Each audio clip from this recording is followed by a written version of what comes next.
you are going to watch is one of the most fascinating maneuvers in the history of warfare. Enveloped by the Ganga and the Brahmaputra, called the Padma in Bangla to its west, and the mighty Meghna to its east, the area is called the Dacca Bowl. These natural defenses make the city of Dhaka impregnable.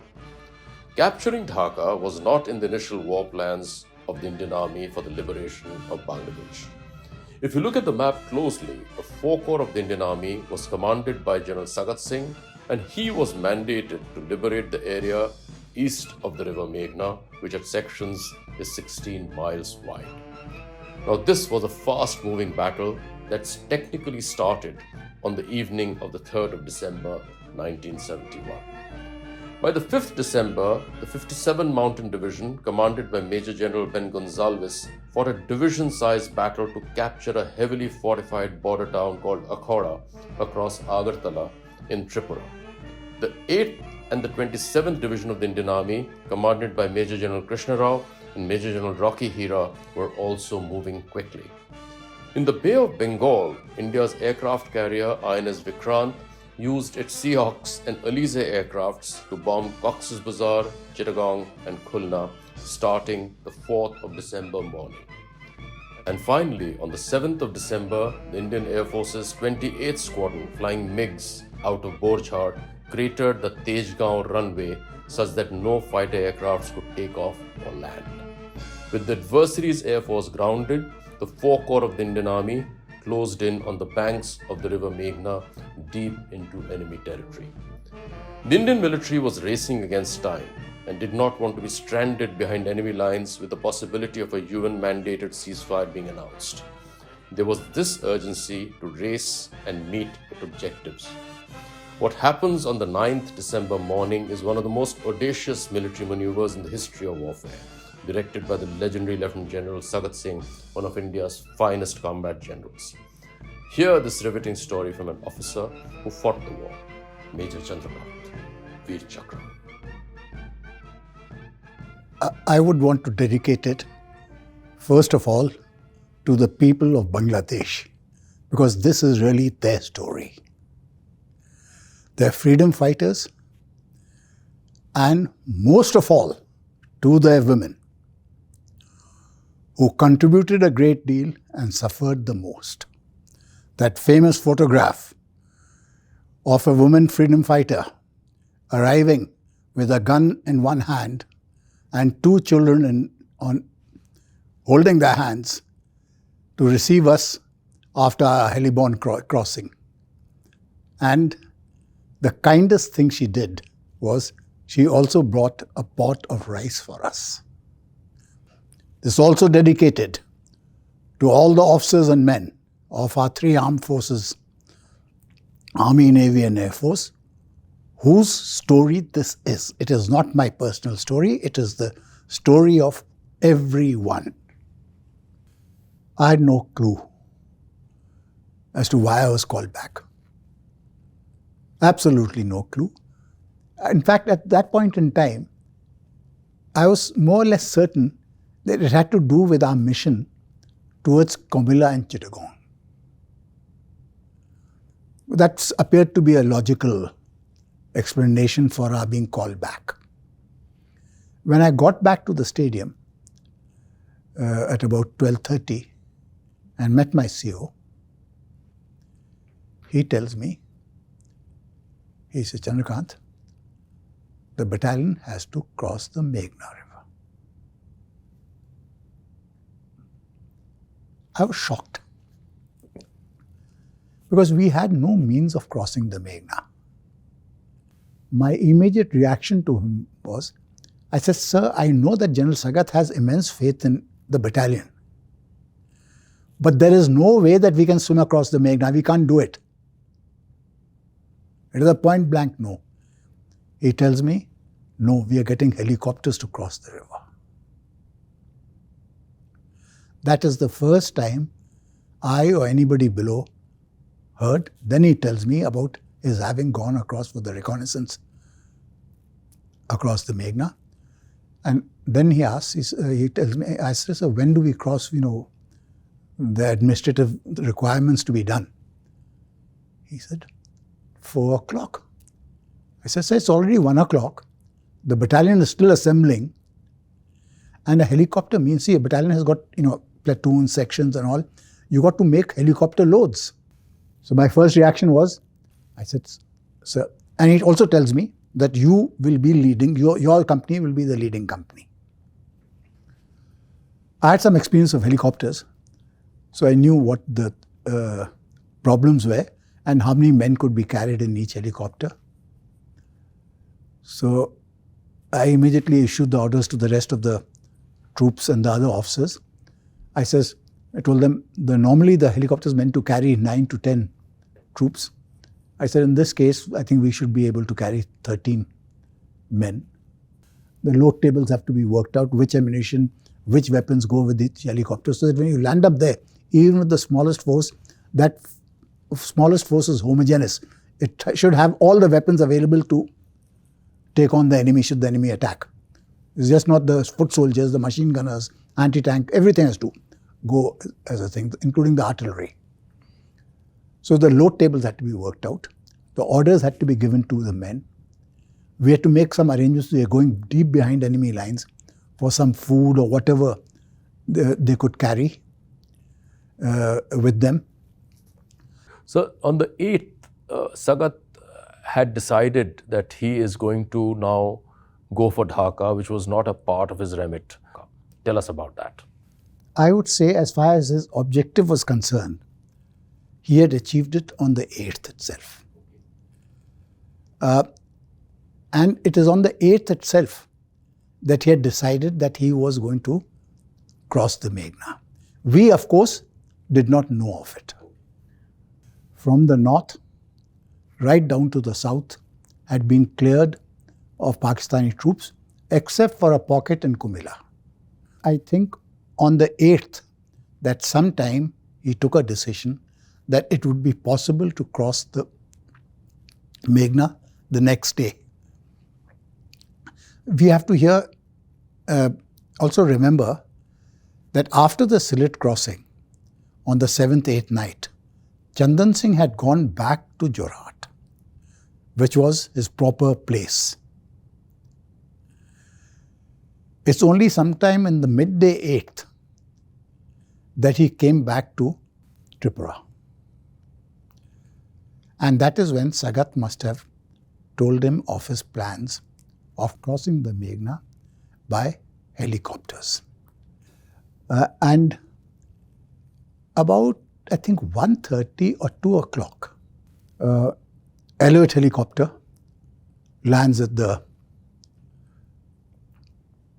Brahmanbaria stadium, and from it emerge my Div Commander General Gonsalves with his ADC carrying a pile of papers in his hand, and a handsome Air Force officer in his peak cap, whom I later discovered was then Group Captain Chandrakant Singh.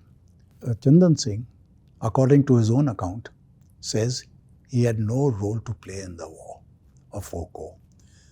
He was Station Commander Jorhat, which was essentially a transport base. He was given the task of raising the Mukti Bahani Air Force, for which he was given 1 Dakota, 1 Otter aircraft, and 2 Elliott helicopters. He trained the Mukti Bahani. It was called the Kilo Flight, and that is the genesis of the Bangladesh Air Force. On the 7th, he met up with Sagat, 7th of December, at Tiliamura, which is Sagat Singh's headquarters. And he'd gone to meet Sagat mainly to find out. He says, sir, what task do you have for me for the Kilo Flight thing? Which place do I attack and what can I do with them? Sagat tells him, and these are Chandrakant Singh's own words, he says, Chandan, now that you are here, you stay here.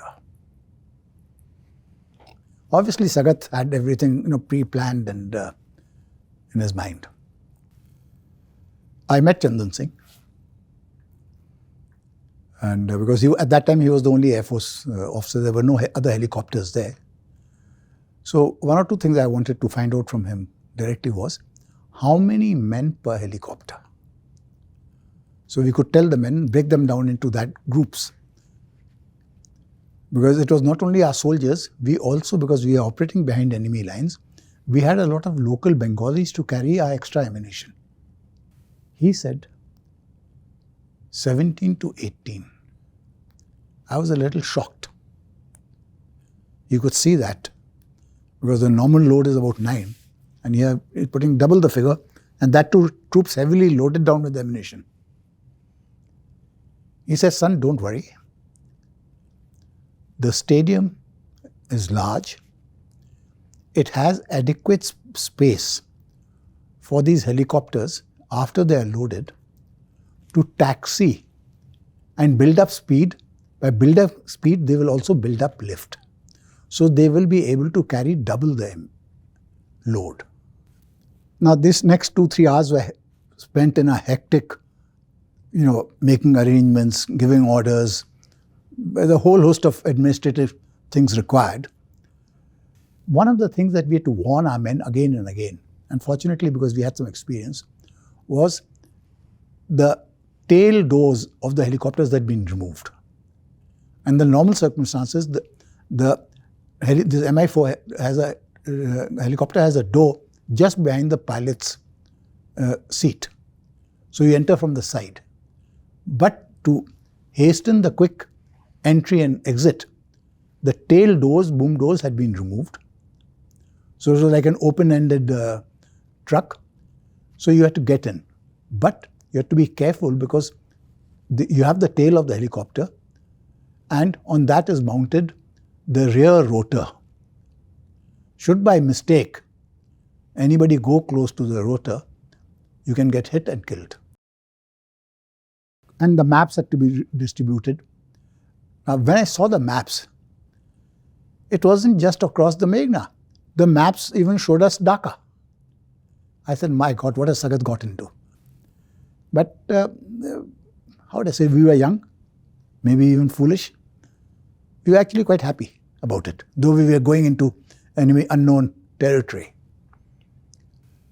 At about 4 o'clock, we were told that a total of 12 helicopters are going to land, and they will take off in groups of flights of 4 helicopters each. So, bearing that in mind, we had distributed our men into that of helicopter loads, marked quite clearly as to who would go in which helicopter and which order. At about 4 o'clock or 4:15, something like that, the first flight of 4 helicopters landed.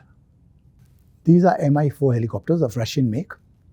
The helicopter squadron commander was then squadron leader Sandhu, CS Charanjit Sandhu. The pilot of the first helicopter was Flight Lieutenant Pushpved. Doc Sridharan was there of that first sortie. By about 4:15 they landed. My CO, myself, my men, and Chandrakant Singh. So we took off. By 4:15, 4:20, all our men got in. 4:30 in the afternoon, the first sortie took off of 4 helicopters. About 4 minutes in the air, we were joined by an escort of 2 Nat. They accompanied us across the Meghna. The crossing was uneventful, and when you look down, it looked like as if you're looking at the sea, because the Meghna is about 16 miles wide in that area. They'd chosen the widest place in the Meghna. Here I would like to say one thing. The selection of the landing ground across the Meghna was very important and very, very wisely chosen. One, we crossed the Meghna where it is the widest, where the Pakistanis least expected us to cross from. Neither did the Pakistanis nor anybody in our army headquarters, air or government of India ever visualized that the Meghna would be crossed. Dacca as an objective was not given to the Indian Army. There's no directive either from the Government of India or Army Headquarters or Eastern Command for the Indian Army to capture Dacca. But Sagat, by this sleight of hand, gave us Dacca on a platter. So surprising was this heli-borne crossing. Well, he had built a case himself, because in the official history of the Pakistan Army by an Australian colonel, Brian Clowey or something, who quotes an Indian Army general, General Harwant, who was a friend of Sagat, that in October 71, when Sagat got his operational orders for his 4 corps, and Dacca was not mentioned in his objective, Sagat told Major General Harwant Singh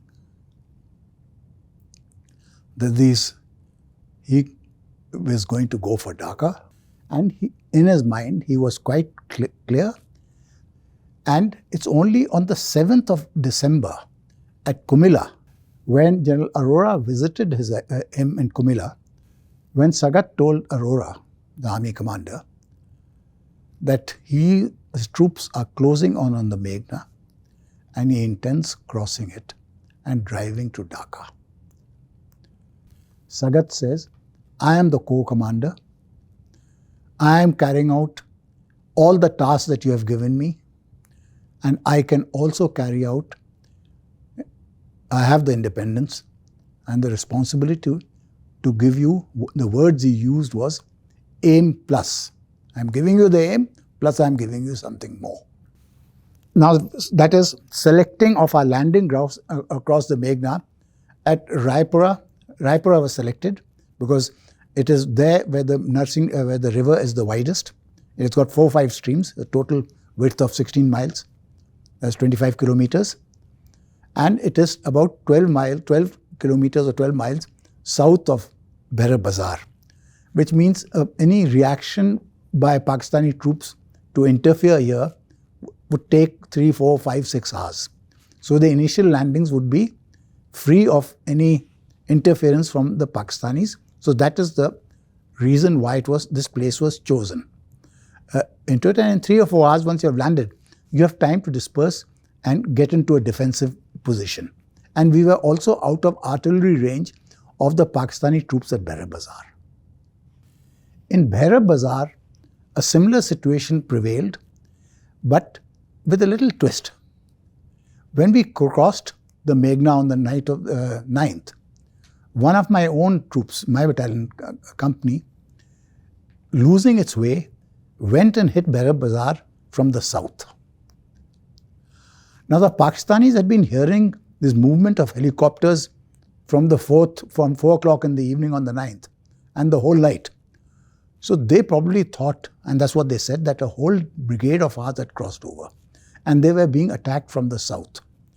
So they went into a defensive mode, into a shell from which they never emerged. So what Sagat did to keep them in that mode, he moved 19 Punjab south of Behra Bazar and a Mukti Bahani battalion north of Behra Bazar with orders to send out patrols all around Behra Bazar and fire at them continuously day and night.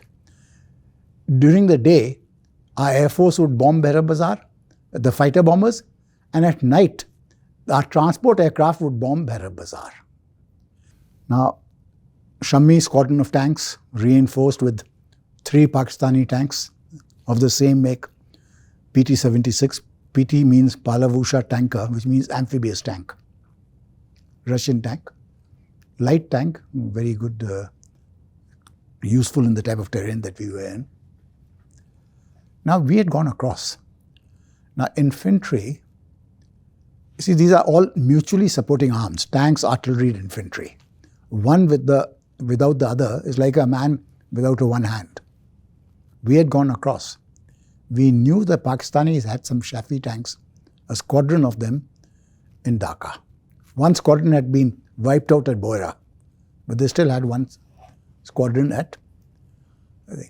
Now that is something that worried us. I was quite worried because I read history and I know what happened to the British Parachute Division at Arnhem, that story of Bridge Too Far, where they put the parachute division there, but did not realize that the Germans had 2 Panzer division, and this parachute division was wiped out. We could have also found ourselves in a similar situation. So we were going hell for leather for Dacca, but this was a very worrying proposition, thought for us, that we'd be very vulnerable to a determined tank attack. So the very next day, on the 10th, Shami was told to get his tanks across. He tried doing it. It didn't succeed. The river was too wide, the engines would overheat, and they were not successful. These tanks were designed for European rivers, 100 meters wide, 200 meters wide, not miles and miles wide. But Sagat kept on probing Shami. And everybody, we also didn't understand the capacity of these tanks. And people did look a little thing at Shami that he's unable to get his amphibious tanks across. We thought they were like ducks. They could go anywhere, which isn't true. So after a couple of failed attempts, Shami came out with a brilliant scheme. He would first float his tanks down from close to Brahmanbaria along the Pagla River to where it meets the Meghna, about 8 or 9 miles south of Behra Bazar. He did that. Now from that area, going south towards Dacca, the river widens up quite a bit. And there are several islands, large islands, some of them 2 miles long and wide. So what Shami thought of, and this I think was a brilliant piece, that instead of fighting the river, he would use the river in helping him to cross. So what he did was, having got into the river, he decided to allow the tanks to float down along with the current of the river. And whenever they came to an island, they called them chars, they would land on that island, allow the engines to cool, go overland further south, and this way, island hopping up, he was able to get about 30 kilometers along the banks, along the flow of the river southwards, and get onto the western bank of the Meghna. By 14th, 10 o'clock, he had linked up with my battalion. So the 1971 as a battle has many, many instances of senior commanders being with their troops as the battle progressed. But in your case, there's a special story of the 10th morning when a helicopter lands and from the helicopter emerge 3 characters. Tell us about that story. They led from the front. There's no two doubt. The commanders in my sector, my brigade, my CO, my brigade commander, my divisional commander, co-commander, nobody could have asked for better commanders, inspirational commanders. When we were at the railway station next to Raipura at Methikhanda, now, again, this happened, I think, at about 10 o'clock or so. We were quite happy. We knew that we had crossed successfully. The same morning, another battalion, 19 Punjab, had crossed over by ferry across the Meghna, and they had put a stop on the southern side of Behra Bazar. We had covered that crossing, so we were sure that from that direction, we were protected from interference by Pakistani troops, and there were no Pakistani troops, according to the Bengalis, in the vicinity. So, we had taken up defenses and precautions. We were relaxing when we see a helicopter approach. And that helicopter landed close to the railway station on the roof of a school building. Out of it emerged Sagat and General Gonsalves, the divisional commander. I said, oh God, now we're going to be some new harebrained scream. that Sagat is going to come out with. But out came baskets of oranges and bananas. He met us, congratulated us, and asked us what we need. We were having a problem with our batteries for our radio sets. And being out behind enemy lines, we have to keep our wireless sets open 24 hours. You cannot sort of open them for 1 hour and then shut them off. So sure enough, by that evening, another helicopter landed with more batteries, which was a great relief. On the 11th morning, we get orders to advance to Narsingdi, which we secure that same evening. I got wounded there. And the second heliborne landing of 10 Bihar artillery takes place at Narsingdi after we had secured the town. Narsingdi is a very important industrial town. Here, our advance so far had been on foot. Here it became motorized. And the funny thing was, General Gonsalves commandeered scooter rickshaw as his flag car. Advance from Narsingdi to the outskirts of Dacca was without incident. We reached a place called Demra, which is on both the sides of the Dacca is on the eastern side is bounded by a small river called the Lakhya River. There is the biggest industrial family called the Adamjis. They had jute mills on both the sides of the river.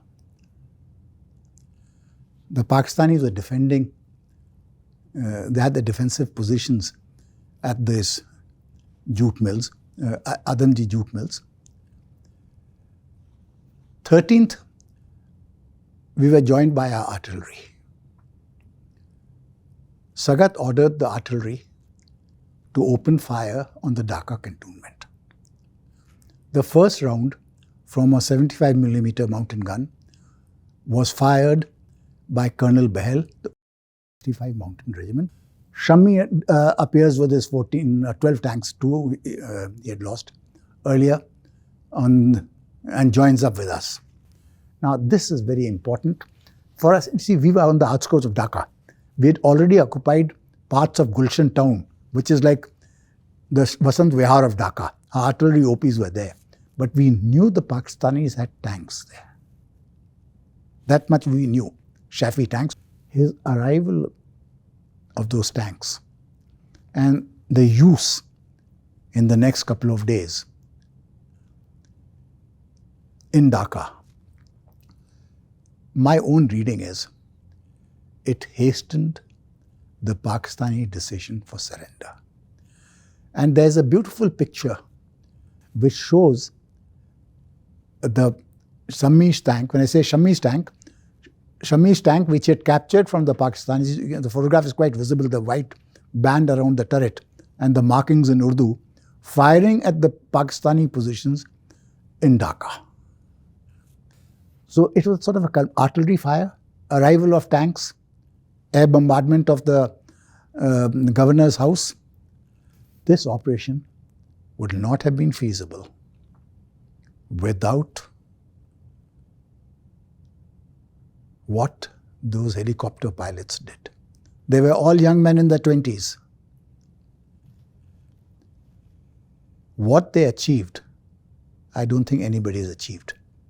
10 or 12 helicopters moving an entire force across, that too in pitch darkness into enemy territory, flying in close proximity of each other, landing on unmarked, lit landing grounds, working non-stop 24 hours a day, day after day. We did not lose a single helicopter. Not one helicopter crashed against another. They would take off simultaneously 4 aircraft like as if it's an air show, land simultaneously on the landing ground. There were a couple of times when they had, scary incidents in it. I think more than, say, my company or my battalion, who were the army's leading troops, it is those helicopter pilots who did the real job of ferrying the troops across. On the 15th, we are told of the ceasefire. We knew it was coming on the 14th, we were certain, because mass surrendering had started taking place. Now the Bengalis were out on the streets in their millions. This is the first breath and taste of freedom that they had after 1 year. And the place where the surrender was to take place was overrun by perhaps 500,000 Bengalis. Governor Malik and the other people who were hated by the Bengalis, who had taken the people who had collaborated with the Pakistanis, they were holed up at the Dhaka Intercontinental. So that had to be protected. So Shammi went and put a tank. A small incident, I don't know whether it is relevant to your story. The conquering heroes, Brigadier Mishra, General Gonsalves, Himmat Singh, Shammi,